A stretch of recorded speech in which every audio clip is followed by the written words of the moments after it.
প্রিয় দর্শক, আমাদের সামনে যেগুলি রয়েছে সেগুলি হচ্ছে আমাদের পুরানো দিনের স্মৃতি।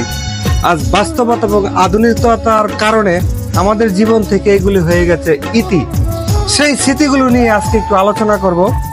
আসসালামু আলাইকুম। ওয়ালাইকুম সালাম। এটার কি নাম? এটা হলো বদনি। বদনি বা বদনা, ঠিক আছে।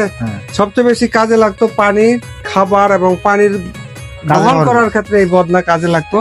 বদনা খুবই ভারী, প্রায় 1 কেজির উপরে ওজন। আর এটার নাম লোড়া, গ্রামীণ ভাষায় সেটাও পানি মানে বহন করার ক্ষেত্রে কাজে লাগতো। দেখেন তৎকালীন সময়ের কারুকাজ একটু কাছে থেকে যদি দেখাতে পারতেন, এগুলো কিন্তু জোড়াগুলি কিন্তু বোঝাই যাচ্ছে না যেটা জোড়া, এরকম সুন্দরভাবে তারা তৈরি করেছে এবং এখনো টিকে আছে। এগুলো কিন্তু আমাদের পূর্বপুরুষদের, অর্থাৎ দাদার হয়তো হবে প্রায় অনেকদিন যাবত এগুলি ব্যবহার হচ্ছে না কোনো বাড়িতে। সেই ক্ষেত্রে তাদের অপ্রয়োজনীয় মূল্য করে এগুলি বিক্রি করে দেওয়া হয়েছে। আর এভাবে আমাদের গ্রামীণ সমাজে সবচেয়ে বেশি এগুলো দেখা যেত। আর এটাও রয়েছে একটা বড় একটি বদনা। বদনাম এটা? হ্যাঁ, বদনা। আর এই বিষয়ে একটু জানতে চাই, এটার কি নাম? এটা সিলুমসি। হ্যাঁ, একটু ধরেন সিলুমসি। আসলে এটার দিয়ে কি কাজ ছিল আমাদের? এইটা কাজ ছিল কারো বাড়িতে যদি মেহমান আসতে তার হাত ধোয়াইতো, বেসিন ছিল না তো। তৎকালীন সময়ে আসলে যখন আমাদের যে আত্মীয়তার অর্থাৎ বন্ধন ছিল, যে দাওয়াত, বিভিন্ন অনুষ্ঠান বা দাওয়াতের, সেগুলো ঘরোয়াভাবেই হতো। বিশেষ করে বিয়ে শাদীও ঘরের ভিতরেই হতো। তখনকার সময়ে যে হাত ধোয়ার প্রয়োজনে এই জিনিসের আবিষ্কার হয়, তার নাম হচ্ছে চিলুমচি। বর্তমানে সেটা আর আমাদের সমাজে নাই, কারণ ডেকোরেশন সভ্যতা আসার পরে আর চিলুমচির আর প্রয়োজন নাই। কিন্তু এই চিলুমটার ওজনও প্রায় 1.5 কেজির মতন। এটা কি জিনিস? এটা তামা জাতীয়, প্রায় আজ থেকে 100 বছর পূর্বের হয়তো বা এটা তৈরি, কিন্তু এখনো এটা রয়েছে অক্ষত।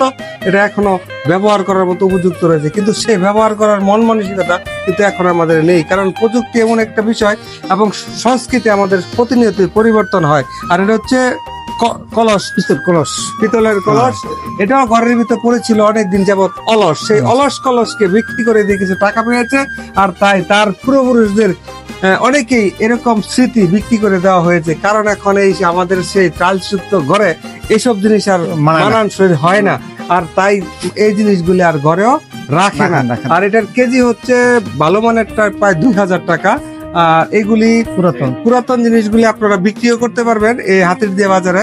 আর দেখেন কি এখনো মজবুত এই কলস।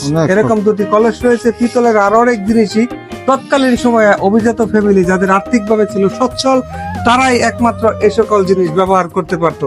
আরেকটা জিনিস স্মৃতি মনে পড়ে গেছে, যারা ভিডিও দেখতেছেন, এরকম কলসের কিন্তু উপহার বিভিন্ন বিয়ে শাদীতে দেওয়া হতো। আসলে বর্তমানে যদি কেউ দেয়, নিবে কিনা সন্দেহ আছে।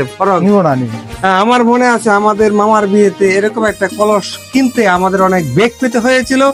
তৎকালীন সময় অনেক টাকা দাম ছিল। আর বর্তমানে এটার যেহেতু এখন এটার মূল্যবান রয়েছে, 1 কেজি হলে এটার মূল্য রয়েছে প্রায় 1500 টাকা।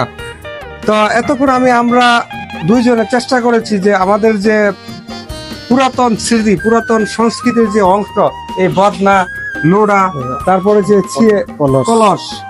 কলসগুলি আসলে অনেকদিন যাবতই পড়েছিল অলস, কারণ এর কোনো ব্যবহার হয়েছিল না। আর এগুলো নিয়ে আলোচনা করেছি। কতটুকু ভালো লাগছে জানি না। যদি ভালো লাগে অবশ্যই লাইক, কমেন্ট, শেয়ার করবেন, আর আমাদের জন্য দোয়া করবেন। আসসালামু আলাইকুম।